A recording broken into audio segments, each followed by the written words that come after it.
ओम नमः सिद्धेभ्यः। ओम नमः सिद्धेभ्यः। ओम नमः सिद्धेभ्यः। मंगलम भगवान वीरो मंगलम गौतमो गणी मंगलम कुंद कुंदात्यो जैन धर्मोस्तु मंगलम सर्वमंगल मांगल्यम सर्वकल्याणकारकम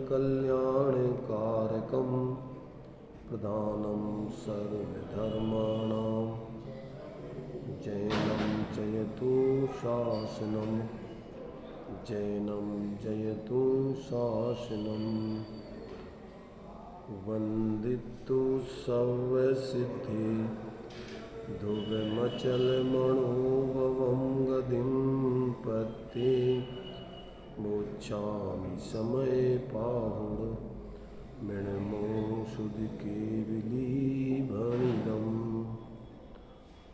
नमः शमय शाराय श्वानमुत्याचकाशिते चित्स्वभावाय भावाय सर्वभावान्तरच्छिने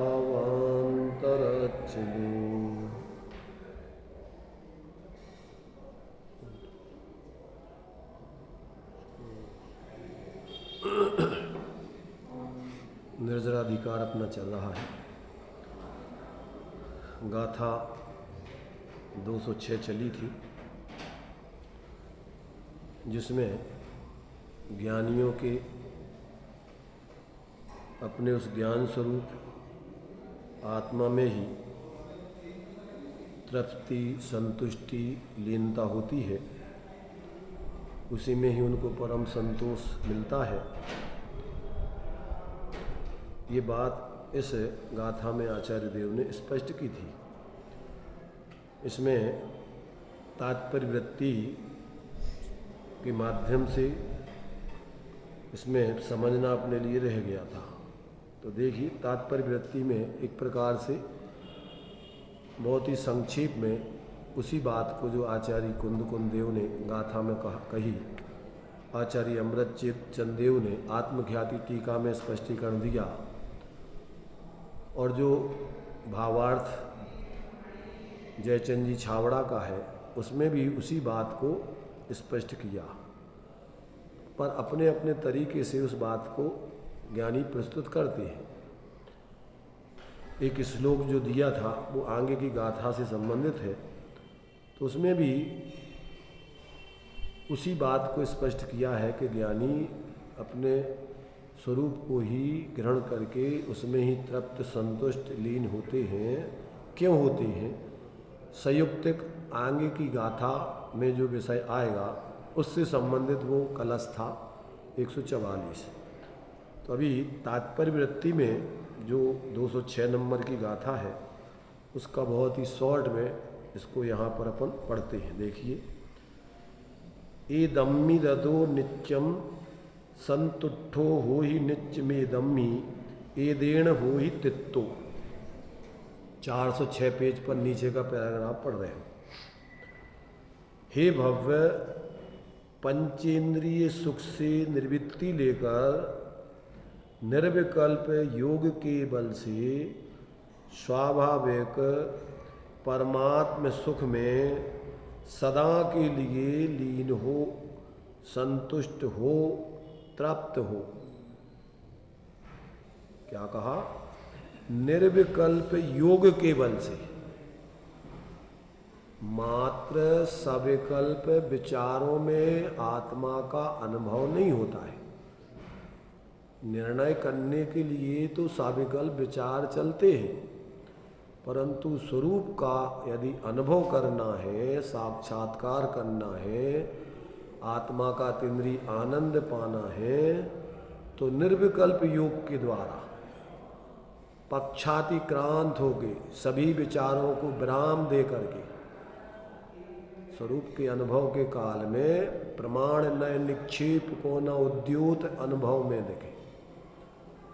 जहाँ से अपना स्वरूप अनुभव प्रारंभ होता है वहाँ कोई भी विकल्प अपने स्वरूप के बारे में, पर के बारे में, भेद के बारे में, द्रव्य गुण पर्याय आदि के बारे में कोई भी विचार वहाँ नहीं चलते। अपना उपयोग अपने स्वरूप में अभेद होकर के उसका अनुभव करता है। ऐसी दशा जब जीव की प्रकट होती है, वहीं से उसका मोक्ष का मार्ग, शांति का मार्ग, धर्म, सम्यक दर्शन, ज्ञान, चारित्र्य, ये सब चीज़ें तभी से प्रकट होती हैं। बाकी अपन ने पढ़ लिया कि जीव ने व्यवहार धर्म उत्कृष्ट से उत्कृष्ट मुनिराजों की निर्दोष 28 मूलगुण का पालन करते हुए अनंतों बार क्या किया, ऐसा पुण्य कमाया जो अंतिम ग्रेव के लोगों की हद पायो अनंत वीर्य। मिथ्या दृष्टि की दौड़ ज़्यादा है, ज़्यादा कहाँ तक है, स्वर्गों में अगर तो अंतिम ग्रेविक तक अर्थात 9वें ग्रेविकों तक जा सकता है। इसके आगे 9 अनुदेश 5 अनुत्तर विमान, वहाँ तो सम्यक दृष्टि ही जाता है। उसको ही स्वरूप साधना के साथ ऐसा उत्कृष्ट साथ ही साथ पुण्य का बंध होता है। तो ये जो है यहाँ अपने लिए ये बात बतलाई जा रही है कि हे भव्य, सभी जीव मात्र के लिए बात कही जा रही है कि अगर तुझे वास्तव में सच्चा सुख चाहिए, शांति चाहिए है, तो तू संसार के दुखों से तो सभी निवृत्ति चाहते, परंतु सांसारिक पंचेंद्रियों के सुख से निवृत्ति लेकर के,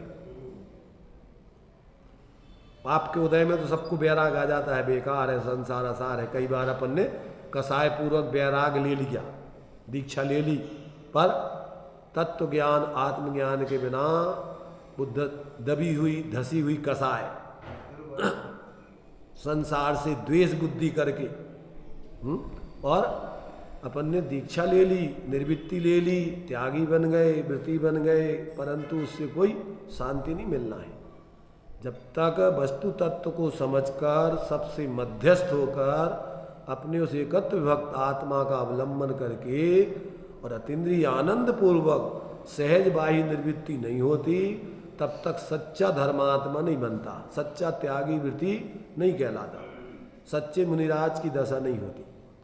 तो यहाँ तो तुम्हारे लिए बतला रहा है कि पंचेंद्रिय सुखों से निर्वृत्ति लेकर जितने भी ज्ञानी धर्मात्मा होते हैं, वो दांत टूट गए तो चना छोड़ दे वाली दशा नहीं है उनकी, कि संसार में परेशान है तो चलो अपन धर्म के क्षेत्र में लग जाओ। संसार माने पाप के उदय में,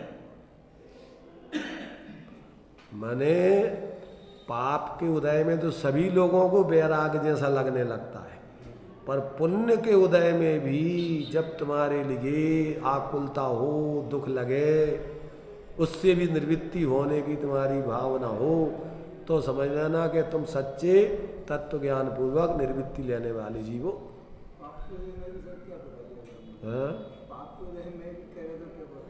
करे नहीं वो तो, अरे लगता कहाँ है भाई, पाप के उदय में दीक्षा तो ले लेता है, धर्म के क्षेत्र में तो आ जाता है, पर यहाँ सुख सुविधाओं में संतुष्ट होकर के फिर यहाँ उसी में लगा रहता है।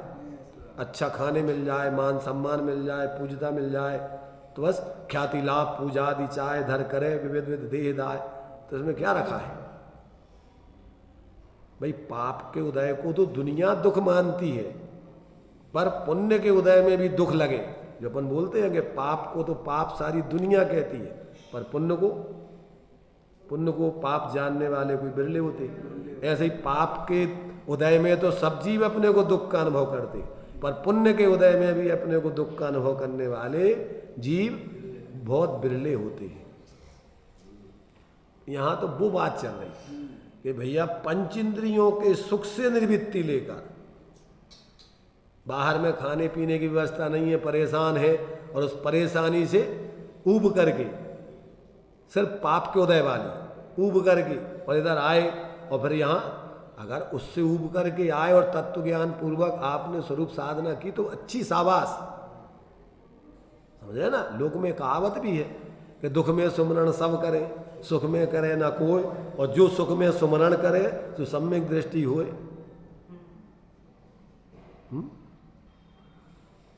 क्या जो बाहर के इंद्रिय जने सुखों में भी अपने स्वरूप की आराधना करता है, उस पंचेंद्रिय जन सुखों को दुख जानता है, वो कोई बिरले होते हैं। इसलिए अपन देखते हैं ज्यादातर बाही में पंचम काल में जीवों की दशा, पहले तो राजा महाराजा बड़े बड़े चक्रवर्ती दीक्षा लेते थे, अब अभावग्रस्त लोग अगर दीक्षा लेते हैं तो क्या होता है कि यहाँ उनको सुख सुविधाएं मिल जाने पर संतुष्ट, अथवा यहाँ सुख सुविधाओं की व्यवस्थाओं में ही लगे रहते हैं, पुण्य के कार्यों में ही लगे रहते हैं और अपनी अनुकूलता जुटाने की सेटिंग करते रहते हैं, बढ़िया अच्छे रहने के लिए। उधर अभी घर मकान बनवाते थे, अब यहाँ धर्मशाला संत निवास के नाम पर अपनी सुख सुविधाएं जुटाओ। ये साधुओं के काम नहीं है क्या? संत निवास बनवाना किसके काम है? धर्मशाला बनवाना। अरे ये तो गृहस्थ व्यक्ति पाप में लग रहा हो, वो भी ऊपर का निर्वृत्ति वाला गृहस्थ है, आरंभ सारंभ छोड़ दिया तो वो भी नहीं करेगा। जिसने आरंभ सारंभ के कार्य छोड़ दिया था वो क्यों करेगा इन चीजों को? आरंभ त्याग प्रतिमा है, श्रावक की 11 प्रतिमा है, तो वो भी पाप के काम नहीं करेगा। तो जिसने उत्कृष्ट पद धारण किया हो और वो ऐसे आरंभ सारंभ के कार्य करे, बनता नहीं है, बनता नहीं है, विकल्प ही नहीं आता। इसलिए भाई देखो यहाँ पर ये धर्म का मार्ग बहुत ही विवेक पूर्वक संतुलन का ये मार्ग है, खेचातानी वाला और अज्ञानता पूर्वक धारण किया करने वाला मार्ग नहीं है। यहाँ तो ज्ञान वैराग, सच्चा ज्ञान, सम्यक ज्ञान और वैराग, संसार शरीर भोगों से विरक्त और एकमात्र अपने स्वरूप में ही आसक्त, उसी में परम सुख, तृप्ति, लीनता, तब जाके सच्चे अर्थों में धर्मात्मा होता है वो। चाहे वो गृहस्थ हो और चाहे साधु हो, सभी जीवों को ज्ञान वैराग होता है। आत्मा का ज्ञान और कसाय रहित वैराग, गुण स्थान प्रमाण सभी सम्यक दृष्टियों को होता है। अविरत सम्यक दृष्टि को भी अनंतानबंदी कसाय के अभावजन वैराग, मंद कसाय जन नहीं। समझ रहे कि नहीं? मंद कसाय में तो जीव ने अनंत बार 9वें गिरवेक तक की धारण माने बाई का परिवर्तन करके और चतुर्गति के पात्र बना रहा। पर यहाँ तो स्वरूप के अवलंबन से कसाय रहित वैराग, चाहे अनंतानबंदी का भाव हो, अप्रत्यख्यान का हो, प्रत्यख्यान का हो, क्रम क्रम से जो 4 चौकड़ी कसाय है उनका अभाव होते हुए मोक्ष मार्ग चलता है। कसी दबी हुई कसाय से मोक्ष मार्ग नहीं चलता है, उसमें तो कम आकुलता होती है। तीव्र कसाय में तीव्र आकुलता, दुख, और मंद कसाय में कम आकुलता, परंतु सुख होता है निष्कसाय में, कसायों से सुख नहीं होता है। तो जब तक जीव को ऐसा निर्णय नहीं होता और अंदर में अपने आत्मा के अवलंबन से सच्चा सुख ज्ञात नहीं होता, तब तक क्या नहीं करता वो? रागादि प्रगट वे दुख देन, जो रागादि भाव है, पराश्रित भाव है, वो दुख रूपी भाषित नहीं होते उसको। क्यों? कि जब आत्मा का आश्रय सुख देने वाला भाषित होता है तो 2 चीजों की तुलना उसके सामने है।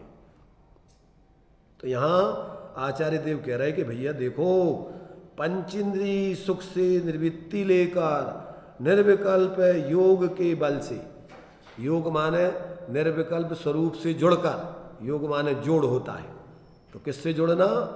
अपने स्वभाव से, अपने स्वरूप से जुड़कर उसके बल से स्वाभाविक परमात्म सुख में सदा के लिए लीन हो, संतुष्ट हो, तृप्त हो। उससे क्या होगा तुझे? तो है हो हदी उत्तम सोखम, तब तुझे आत्म सुख की अनुभूति से उत्तम अक्षय मोक्ष सुख होगा। पूर्ण मोह रहित, पूर्ण आनंदमय, निराकुलता रूप ऐसा परम सुख की प्राप्ति होगी। ये आचार्य देव ने इस गाथा में स्पष्ट किया। अब ज्ञानी को आगे की गाथा में क्या बतला रहे? अब प्रश्न होता है कि ज्ञानी पर को ग्रहण क्यों नहीं करता, उसका कारण क्या है, उसका हेतु क्या है? तो संयुक्तिक इस बात को यहाँ अब आचार्य देव सिद्ध करते हैं। गाथा 207।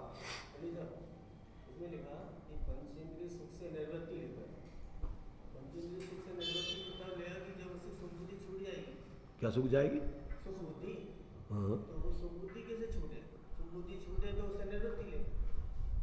भाई ऐसा है कि पहले आगम से, युक्ति तर्क से, ज्ञानियों के उपदेश से निर्णय करे, तब सुख बुद्धि छूटे, और फिर स्वरूप का अनुभव करे, तो वास्तव में फिर सच्चे अर्थों में तुझे सुख बुद्धि पंचेंद्रियों के विषय में छूटे।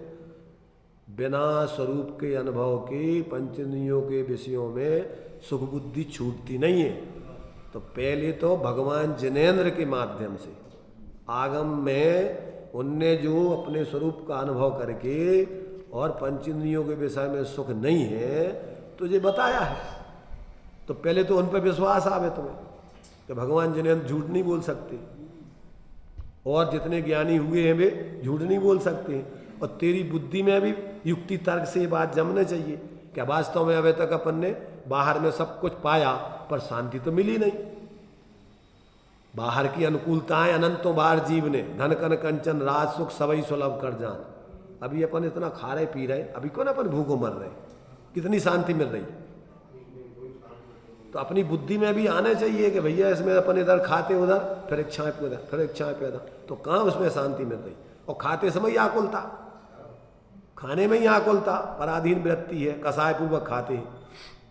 जिन व्यक्तियों को देखो पुण्य का उदय है उनको भी खाने में ज़्यादा रुचि नहीं होती, और थोड़ा खाने में उनको बहुत संतुष्टि मिलती। जिनकी तीव्र पाप का उदय हो तो क्या होता है, उनको खाने में बहुत आसक्ति होती है और अज्ञानता पूर्वक मानते हैं। जैसे वो कुत्ता जो है हड्डी चबा करके मानता है, क्या मानता है कि जैसे हमें इसमें से खून निकल रहा हो। काय में से निकलता है? अपनी कसाय का भाव है, अपनी अज्ञानता का भाव है, अपने विपरीत अभिप्राय का, परद्रव्यों का भोग, तो न सम्यक दृष्टि करता है न मिथ्या दृष्टि।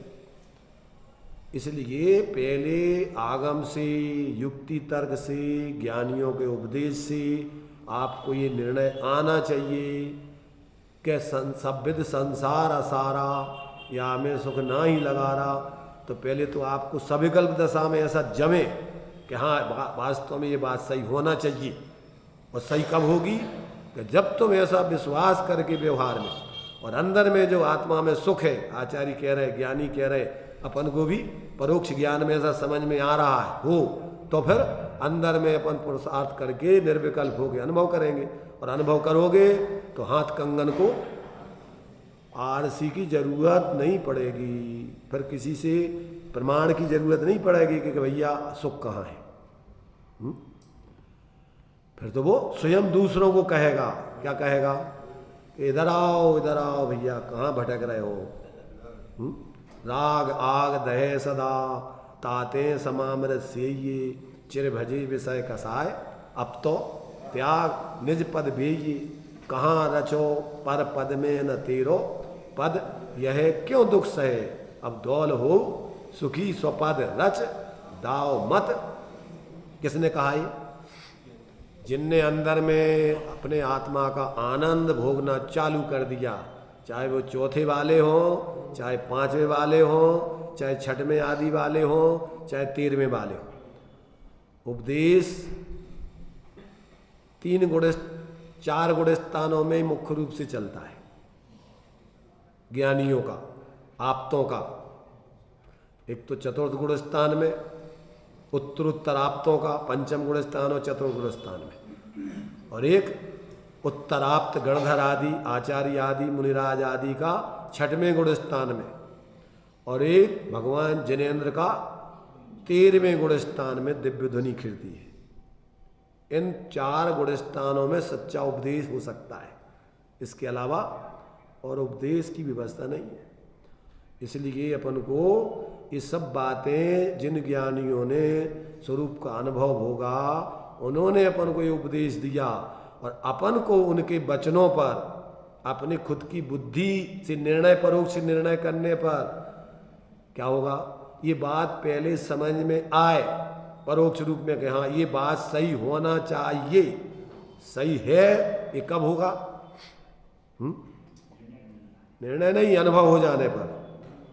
जिस समय स्वरूप का निर्विकल्प हो के अनुभव कर लोगे उस समय ये बात वास्तव में ऐसी ही है जो भगवान ने कहा है। हमने भी परोक्ष में निर्णय किया था अनुमान आदि से, और अनेक ज्ञानी जो कह रहे हैं ये बात 100% सही है। ये अनुभव अपने आत्मा का प्रत्यक्ष होकर के स्वानुभव प्रत्यक्ष के द्वारा ये अंदर में अतीन्द्रिय आनंद मिलता है। तब आपको फिर कोई संशय नहीं रहे, शंका आदि नहीं रहेगी, फिर लौकिक आकांक्षा विषयों की आपको नहीं रहेगी। तो ये उसकी विधि है। तो इस प्रकार ये साथ में देखिए 207 गाथा में संयुक्त ज्ञानी पर को क्यों नहीं ग्रहण करता उसका हेतु पूर्वक यहाँ खुलासा कर रहे। को नाम भणिज्य बुहो पर दब्बम मम इदम भवदी दव्वम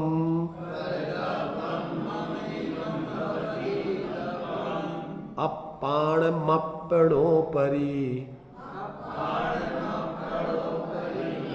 गहंतो नियदम्बयाणन्तो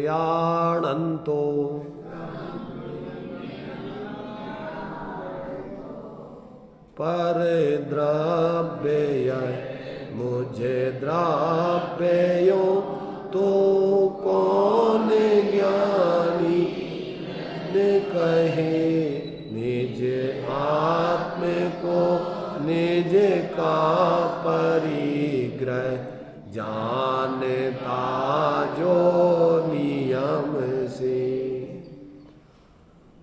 आत्मानम तु अपने आत्मा को ही नियतम नियम से निश्चय से आत्मनः परिग्रहम अपना परिग्रह विजानन जानता हुआ कहा नाम बुधा कौन सा ज्ञानी है भणेत यह कहेगा कि इदम परद्रव्यम मम द्रव्यम यह परद्रव्य मेरा द्रव्य है। कहते ऐसा कोई समझदार नहीं कहेगा। अब यहाँ अपन को देखो, यहाँ कह रहे हैं कि जिसने अपने आत्मा को ही निज परिग्रह जान लिया है। अभी तक तो अपन ने परिग्रह सुना था, समझा था कि परिग्रह 24 भेद त्याग करें मुनिराज जी, और यहाँ तो कह रहे कि जिसने अपने आत्मा को ही परिग्रह बना लिया है उसको परद्रव्यों में ममतापना एकत्वपना अपनापना नहीं होता है। तो देखो एक शब्द के अनेक अर्थ होते हैं। परिग्रह का पहले तो अर्थ अपन समझो। परिग्रह का अर्थ होता है परिसमन्तात और ग्रहणाति, माने जो सब तरफ से ग्रहण किया जाए वो कहलाता परिग्रह। अब यहाँ सब तरफ से ग्रहण किया जाए तो अपने को छोड़ करके बाह्य के संयोगों को संयोगी भाव आदि को ग्रहण करे तो वो परिग्रह मोहपूर्वक अज्ञान पूर्वक वो जीव के लिए क्या है, दुख का कारण है।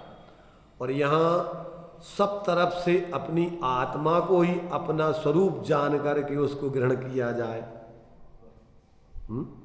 द्रव्य से, क्षेत्र से, काल से, भाव से। देखो प्रत्येक वस्तु में मूल में 3 चीजें पाई जाती हैं। क्या पाई जाती हैं? प्रत्येक वस्तु में 3 चीजें पाई जाती हैं। कौन कौन सी? एक होती है उसमें लंबाई, एक होती है उसमें चौड़ाई, एक होती है उसमें मोटाई। कितनी चीजें होती हैं? तो आत्मा में भी ये 3 चीजें हैं। तोड़ामल जी ने लिखा है कि आत्मा का स्वरूप क्या है, तो कहते अमूर्तिक प्रदेशों का पुंज, प्रसिद्ध ज्ञानादि गुणों का धारी, अनादि निधन वस्तु आप। तो आत्मा में कौन कौन सी चीजें हैं? तो यहाँ कहते हैं कि अमूर्तिक प्रदेशों का पुंज, तो ये तो हो गई उसकी चौड़ाई। कितना बड़ा है आत्मा? असंख्यात प्रदेशी, इतना चौड़ा है आत्मा। लंबाई कितनी है? अनादि अनंत, कब से कब तक रहेगा? अनादि काल से अनंत काल तक। और उसमें क्या भरा हुआ है? प्रसिद्ध ज्ञान आदि गुणों का धारी। मोटाई क्या है उसकी? अनंत गुणों से बना हुआ है आत्मा। ऐसा क्या है? वो द्रव्य है, आत्म द्रव्य, वस्तु आप। तो अमूर्तिक प्रदेशों का पुंज, प्रसिद्ध ज्ञान आदि गुणों का धारी, अनादि निधन, वस्तु आप। तो अब देखो कि अपन को अब ये कितनी चीजें हो गई? कितनी चीजें हो गई? 3 चीजों से आत्मद्रव्य बना हुआ है। तो आत्मद्रव्य ये चौथी चीज हो गई, और 3 चीजें हो गई ये विशेष। इन विशेषों से आत्मा बना हुआ है। तो अब विशेषों से माने क्या? इनको भेद करके विचार करो तो व्यवहार हो जाता है। एक एक को अलग अलग करो, अकेले प्रदेशों का पुंज कहो तो आत्मा नहीं बन पाएगा। अकेला क्या है? ज्ञान आदि अनंत गुणों का धारी कहो तो भी आत्मा नहीं बन पाएगा। अनादि निधन कहो तो भी आत्मा नहीं बन पाएगा। किसे कहते हैं आत्मा? इन सब का समूह, अखंड समूह।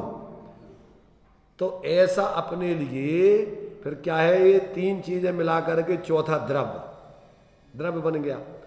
अब द्रव्य में भेद करके विचार करो तो ये 3 चीजें हैं। द्रव्य कैसा है? सामान्य विशेषात्मक। सामान्य से तो द्रव्य इन सब का अखंड समूह है।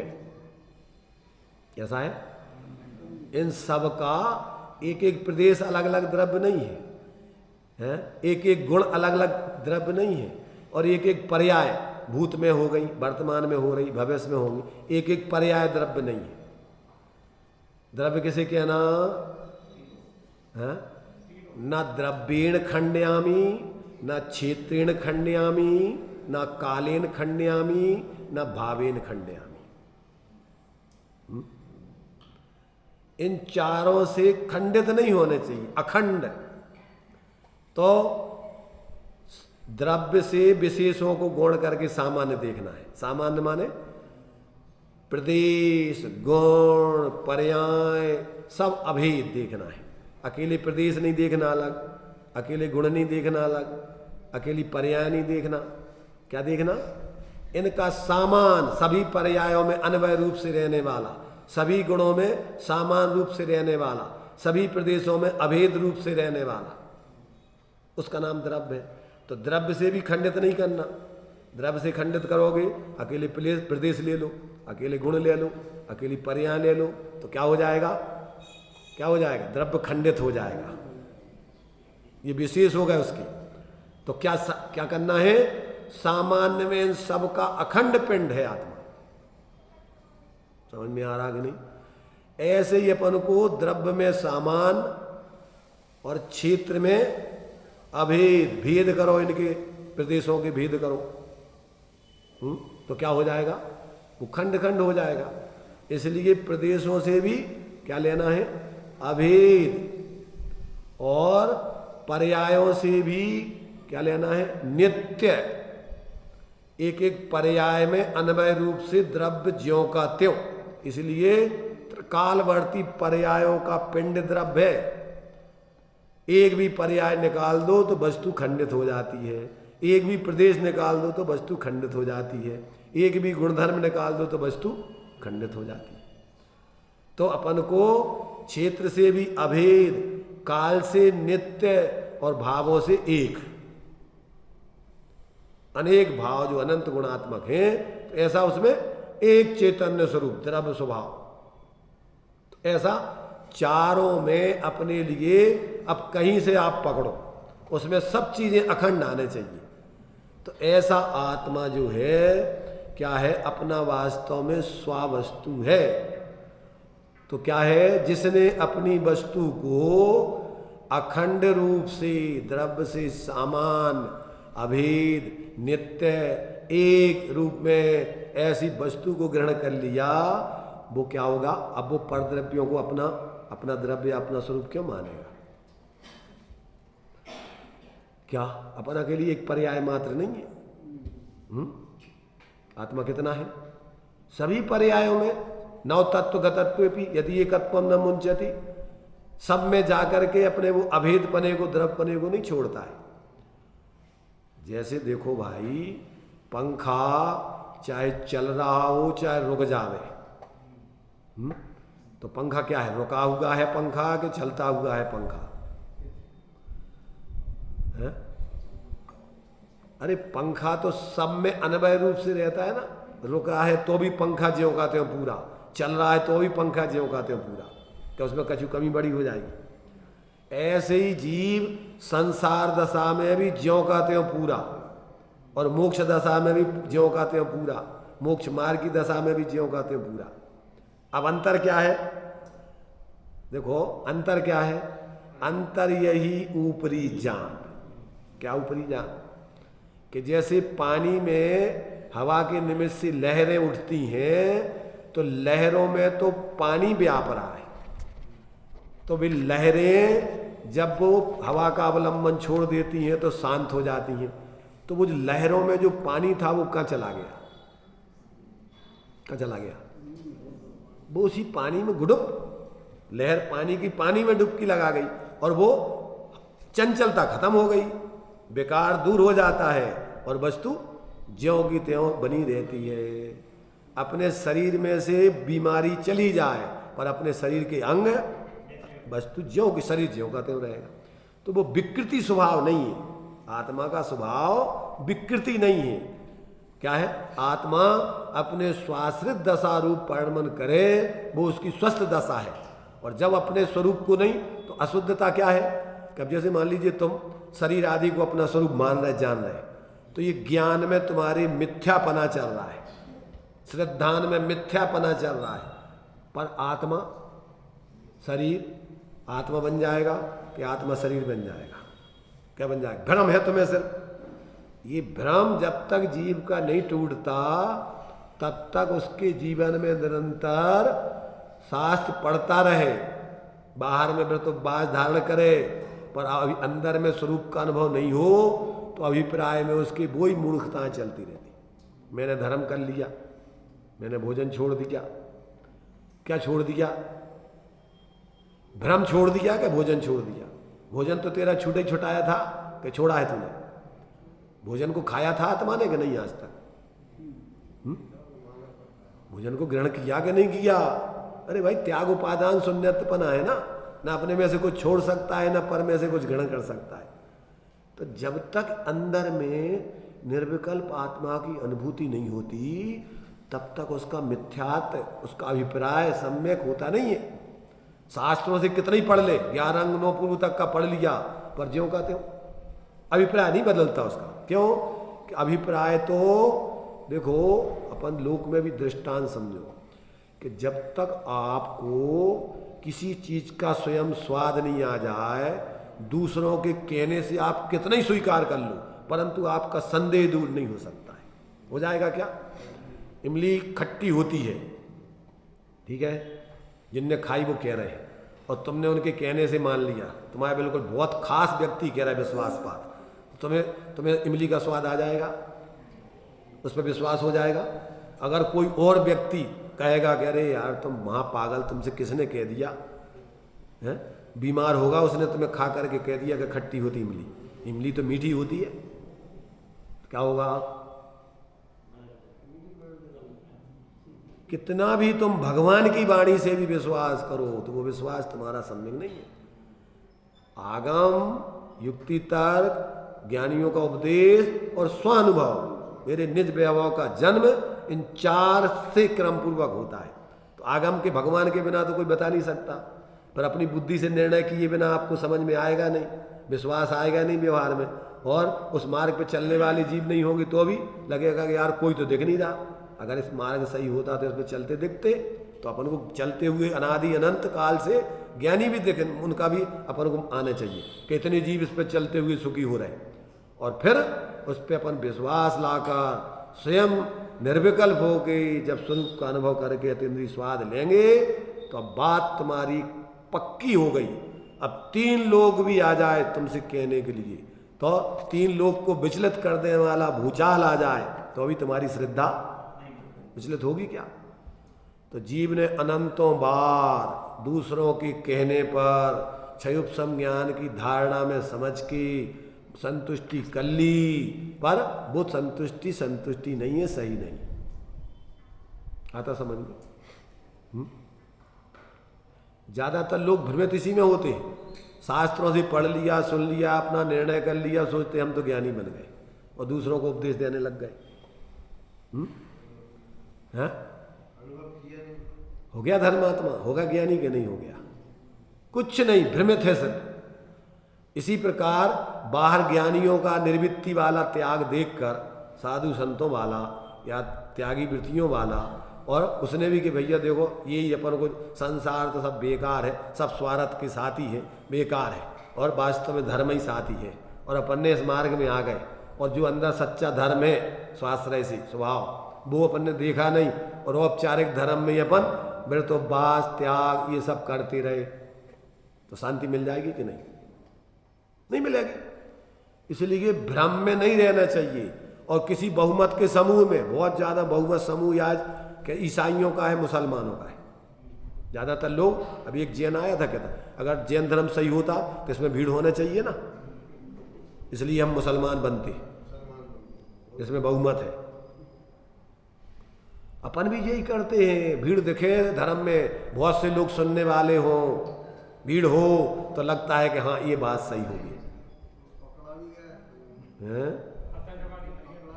तो आतंकवादी तो वैसा ही था वो अंदर से, तो अब बाहर में क्या करेगा वो?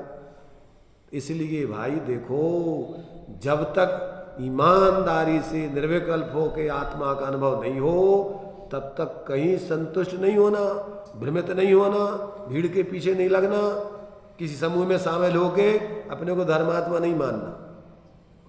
तो देखो इसमें क्या कह रहे हैं कि ऐसा कौन ज्ञानी है जो यह कहेगा कि परद्रव्य मेरा है, जो टीका, जो जिसका स्वभाव है वह उसका स्व है और वह उसका स्वभाव का स्वामी है। इस प्रकार सूक्ष्म तीक्ष्ण तत्व दृष्टि के आलम्बन से ज्ञानी अपने आत्मा को ही नियम से आत्मा का परिग्रह जानता होगा, अनुभव करते हुए परिग्रह जानता होगा, इसलिए जानता है, इसलिए यह मेरा स्व नहीं है, मैं इसका स्वामी नहीं हूं, ऐसा जानता हुआ परद्रव्य का परिग्रह नहीं करता, अर्थात परद्रव्य को अपना स्वरूप स्वभाव नहीं मानता। परिग्रह माने क्या? अपना स्वरूप, श्वासे अस्ति पर से नास्ति, तो अपना स्वरूप नहीं जानता ज्ञानी। अपना स्वरूप तो अपना द्रव्य, अपने क्षेत्र, अपनी पर्याय, अपना गुण, गुणधर्म, ये सब अपना है और बाकी सब सपना है, अपना कुछ नहीं है बाहर में। ऐसा जब अपने को अभेद दृष्टि से निर्विकल्प होके अनुभव करता है, तभी व्यक्ति फिर विकल्पों में नहीं उलझता। देखो जब तक पूर्ण वितराग दशा नहीं होती तब तक विचार सविकल्प दशा में चलेंगे। ज्ञानी भी स्वाध्याय आदि करते हैं, पर ज्ञानी कहते हैं कि ज्ञानियों को स्वाध्याय की अटक नहीं होती शास्त्रों की। क्या कहा? क्या अर्थ हुआ? क्या अर्थ हुआ? ज्ञानी कहते हैं कि स्वाध्याय की, शास्त्र पढ़ने की, सुनने की अटक नहीं होती। क्या अर्थ हुआ उसका? क्या अर्थ हुआ? एक तरफ तो अपन कह रहा है कि बिना आगम के तुम्हें वस्तु स्वरूप समझ में नहीं आ सकता, और एक तरफ कह रहा है कि ज्ञानियों को आगम सुनने पढ़ने की अटक नहीं होती। पढ़ने सुनने का निषेध नहीं कर रहे, अटक की बात कर रहे। अटक, अटक का क्या अर्थ होता है?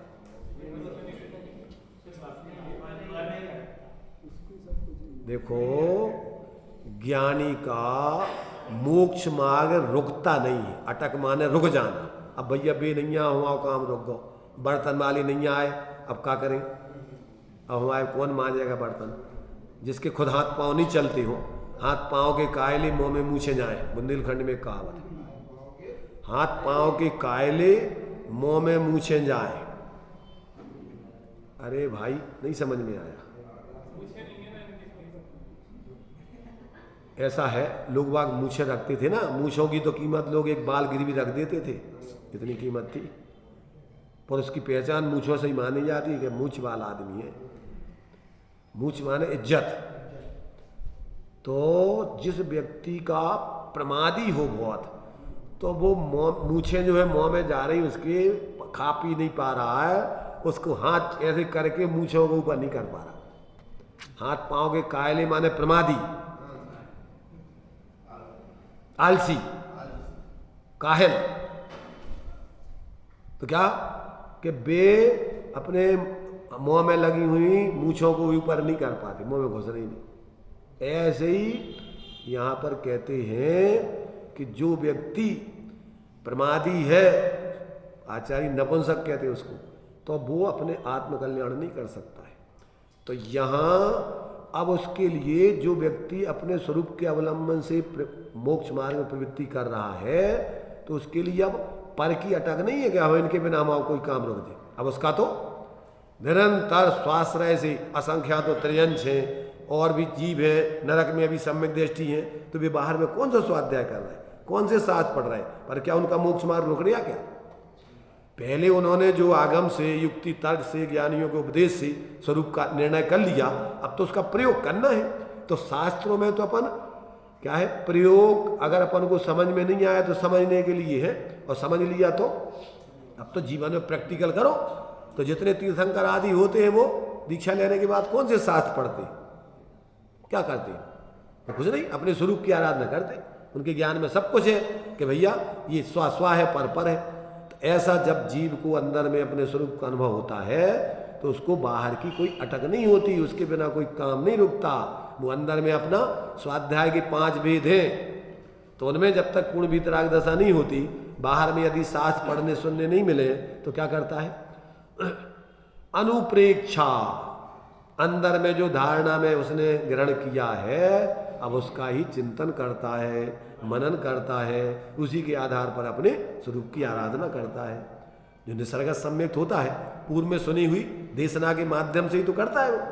तो अपने ज्ञान में जो निर्णय है, जो धारणा में है, उसी के आधार से वो अपनी स्वाध्याय साधना करता रहता है, और प्रकृति से मिला करके देखता रहता है कि भैया संसार में अपना कहीं कोई कुछ नहीं। तो इस प्रकार ये ज्ञानियों का इस प्रकार कोई परिग्रह नहीं। यह लोक रीति है कि समझदार सयाना पुरुष दूसरों की वस्तु को अपनी नहीं जानता, उसे ग्रहण नहीं करता है। इसी प्रकार परमार्थ ज्ञानी अपने स्वभाव को ही अपना धन जानता है, पर के भाव को अपना नहीं जानता है, उसे ग्रहण नहीं करता है। इस प्रकार ज्ञानी पर का ग्रहण सेवन नहीं करता। कौन ज्ञानी? जो अपने को अपने रूप जान रहा है, अनुभव कर रहा है, तो परिग्रह को कैसे ग्रहण करेगा? लोग में भी कह रहे कि जो सज्जन पुरुष होते हैं, सयाने समझदार, वो क्या करते हैं? दूसरों की धन संपत्ति को वो उस पर अपना कब्जा नहीं जमाते, इसलिए सजा के पात्र नहीं होते, दंड के अपराधी नहीं होते। लोक में भी अपन को दूसरों की चीज उठाओगे, लेओगे, तो क्या होगा? धार्मिक दृष्टि से, सामाजिक दृष्टि से और राष्ट्रीय दृष्टि से अपराध है। इसलिए अपन को ज्ञानी राष्ट्र विरुद्ध, लोक विरुद्ध, धर्म विरुद्ध कोई भी प्रवृत्ति नहीं करता। तो ये जो है अपने लिए यहाँ आचार्यों ने इन सारी बातों को स्वयं के अनुभव से और अन्य जीवों को ये बात समझ में आ जाए, और फिर अकेले विकल्प के तल पर ही संतुष्ट ना होके अंदर में निर्विकल्प होकर अनुभव करके ज्ञानी बने, ये उनकी भावना है। चलिए।